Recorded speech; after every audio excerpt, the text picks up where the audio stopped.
Assalamualaikum guys, aku Jauza. Kemarin aku baru aja mengunjungi Museum R. Hamengwardoyo dan itu merupakan pengalaman pertamaku ke sana. Yuk, simak ceritaku.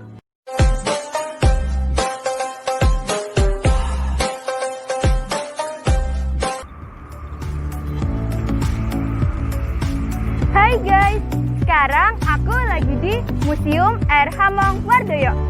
Nah, di sini aku mau mengajak kalian untuk mengetahui lebih dekat tentang museum ini.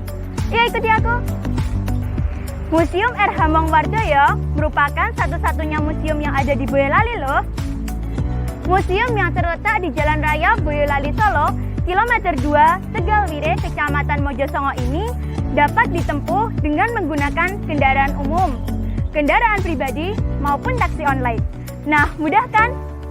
Nama museum ini diambil dari nama Bupati Boyolali setelah Indonesia merdeka. Tepatnya Bupati Boyolali pada tahun 1947. Memiliki konsep futuristik, museum ini memiliki warna dominan putih dengan taman rumput yang cukup terawat. Atap gedung museum merupakan panel kaca tembus pandang sehingga tidak memerlukan banyak pencahayaan dari lampu. Bentuk museum yang menyerupai piramida dengan lampu interior membuat museum ini sedikit mirip dengan konsep Museum Louvre di Paris. Jika kita perhatikan, museum ini terdiri atas 3 lantai. Namun, yang diperbolehkan untuk pengunjung hanya lantai 1 dan lantai 2 saja, sedangkan lantai 3 khusus untuk petugas. Museum ini menyimpan sebanyak 87 jenis koleksi. Koleksi-koleksi tersebut tersebar di 2 lantai, yakni lantai 1 dan lantai 2.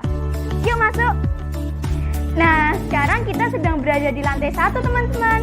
Ada beberapa koleksi yang kita temui di lantai 1 ini. Yang pertama, ada patung R. Hamengwardoyo yang terletak tepat di sebelah meja resepsionis. Yang kedua, ada replika patung Sapindekem yang sebenarnya terletak di Kompleks Kabupaten Baru. Jika kita perhatikan, di bagian leher sapi ini ada sebuah pintu. Kalian tahu nggak fungsinya? Ya betul, fungsinya untuk pintu masuk. Karena Sapindekem ini sebetulnya adalah sebuah gedung pertemuan. Kita ke tengah yuk. Nah, ini dia ruang tengah. Di ruang tengah ini ada beberapa koleksi.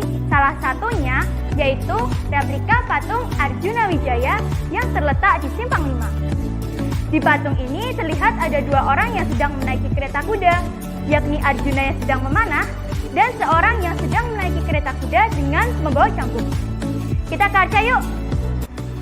Di bagian ini terdapat beberapa arca, antara lain ada arca tokoh duduk, arca lingga, arca berdiri, gapura petirtaan, dan sebagainya.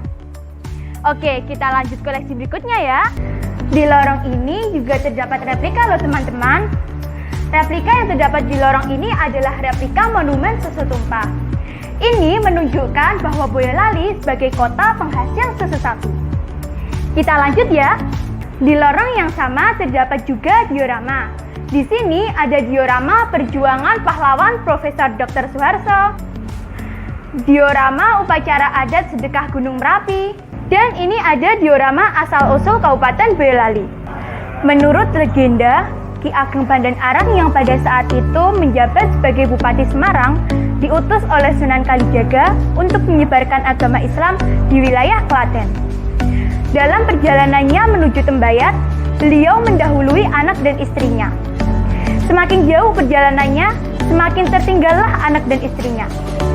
Sambil beristirahat di sebuah batu besar yang konon dekat pasar Sunggingan, beliau berkata, "Boyo wis lali wong iki," yang artinya, sudah lupakah orang ini? Maka jadilah nama Boyolali. Nah, itu tadi teman-teman koleksi di lantai 1. Sekarang yuk naik ke lantai 2. Nah, di lorong menuju lantai 2 ini terdapat foto-foto kunjungan para petinggi negara ke Boyolali pada zaman dahulu teman-teman.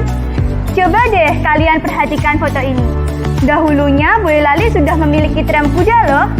Tram kuda adalah alat transportasi yang digunakan dari Boyolali ke Kartosuro pada saat itu. Selain itu, pada zaman dahulu Boyolali juga sudah memiliki pabrik gula loh. Pabrik gula ini terletak di Bangak, Banyudono. Yuk kita lanjut ke lantai 2. Nah, ini dia lantai 2. Di lantai 2 ini kita bisa melihat foto dan lukisan yang disusun secara melingkar sehingga ruangan terlihat lebih luas. Sebagai contoh, ada foto pengrajin tembaga yang terletak di Tumang Cipogo. Dan ada juga foto Gunung Merapi. Adapun Gunung Merapi merupakan salah satu aset wisata di Boyolali. Dibandingkan museum-museum lain yang sejenis, memang koleksi di Museum R. Hamengwardoyo belum terlalu lengkap. Namun, Museum R. Hamengwardoyo lebih irit dalam penggunaan listrik karena atapnya yang merupakan panel kaca tembus pandang. Selain itu, bentuknya yang menyerupai piramida membuat sirkulasi udara di museum ini menjadi lancar. Jadi, walaupun tanpa AC dan walaupun kita berada di atas, kita nggak akan merasa gerah, teman-teman. Oh iya, biaya masuk ke museum ini gratis loh. Selain itu, jika kita berkunjung ke museum ini, kita akan dapat souvenir cantik berupa 1 buah gantungan kunci dan 1 buah buku catatan. Jangan lupa juga, kalau kita berkunjung pada masa pandemi seperti ini, kita tetap harus patuhi protokol kesehatan ya, seperti gunakan masker, bawa hand sanitizer, dan jaga jarak aman 1 meter. Oke teman-teman, cukup sampai di sini dulu ya kunjungan kita. Ayo bareng-bareng kita lestarikan museum di Indonesia. Dah! Gucci, Prada, Louis, на мне только Фенди ходит. Динди мне звонят из улиц, перестань липнуть, я не улей. Катим, катим, крутим, крутим, любовь тачки. Nah, itu tadi teman-teman pengalaman pertamaku ke Museum R. Hamengwardoyo. Pesanku jangan lupa datang untuk belajar dan cintai museum di Indonesia ya. Wassalamualaikum warahmatullahi wabarakatuh.